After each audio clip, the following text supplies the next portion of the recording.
UP में राणा सांगा विवाद पर राजनीति जोरों पर चल रही है। समाजवादी पार्टी और करनी सेना तो आमने सामने हैं। हालांकि इसके बाद से राणा सांगा कौन थे या उनकी मौत कैसे हुई, इन सभी पर चर्चा होती रहती है। लेकिन उनकी मौत को लेकर इतिहास के पन्नों में आखिर क्या वजह बताई गई है, इस वीडियो में हम इसी पर बात करने वाले हैं। साथ ही आज की राजनीति में राणा सांगा विवाद कैसे शुरू हुआ वो भी आपको बताएंगे। नमस्कार, मेरा नाम है मेघना सचदेवा और आप मुझे देख रहे हैं लोकमत हिंदी पर। मेवाड़ के राजपूत शासक रहे संग्राम सिंह को लोकप्रिय तौर पर राणा सांगा के नाम से जाना जाता है। वो राजा रायमल और रानी रतन कंवर के घर पैदा हुए और वो उनके तीसरे बेटे थे। उनके पैदा होने की असली तारीख के बारे में किसी को कोई जानकारी नहीं, लेकिन ऐसा बताया जाता है कि वो 1482 में पैदा हुए थे।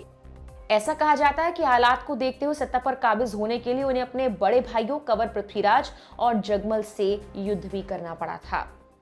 राणा सांगा की तारीफ खुद मुगल सम्राट बाबर ने भी की थी, जबकि आमतौर पर उन्हें राजपूतों को एकजुट करने वाले राजा के रूप में देखा जाता है।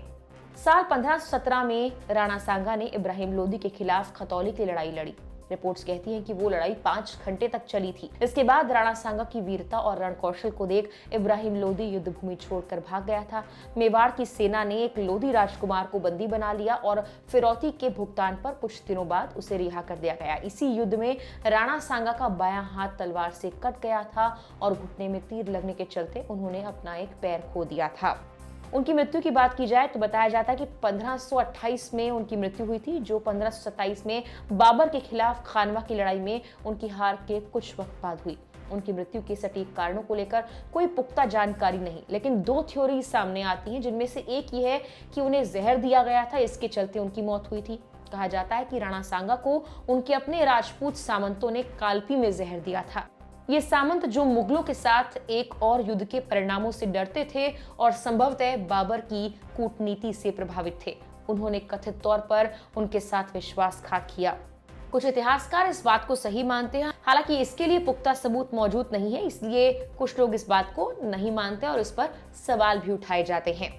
जो दूसरी थ्योरी सामने आती है और कुछ आधुनिक इतिहासकार मानते हैं, वो ये है कि राणा सांगा संभवतः खानवा की लड़ाई में लगी गंभीर चोटों के चलते मरे। युद्ध में वो बुरी तरह घायल हो गए थे। कथित तौर पर उनके वफादार राठौड़ सहयोगियों द्वारा बेहोशी की हालत में उन्हें युद्ध क्षेत्र से ले जाया गया था और इसके बाद उनका स्वास्थ्य बिगड़ता चला गया। दोनों कहानियां इस बात पर सहमत हैं कि राणा सांगा की मृत्यु कालपी में हुई।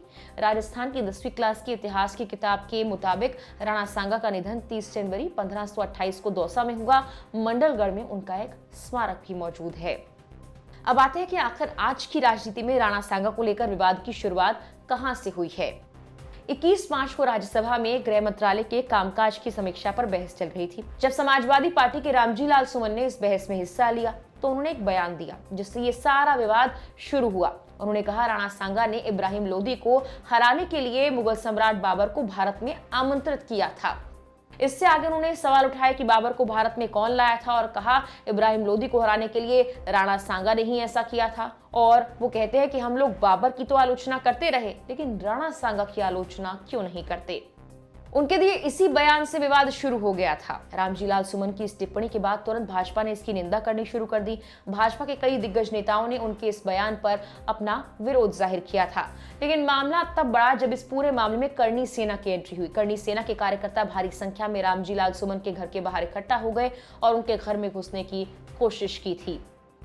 उनके आवास पर हुए हंगामे के दौरान पुलिस और करनी सेना के बीच झड़प भी हुई थी, जिसमें कई पुलिसकर्मी भी घायल हुए थे। तभी से इस मामले ने तूल पकड़ा और बयानबाजी अब तक जारी है। फिलहाल के लिए इस वीडियो में इतना ही।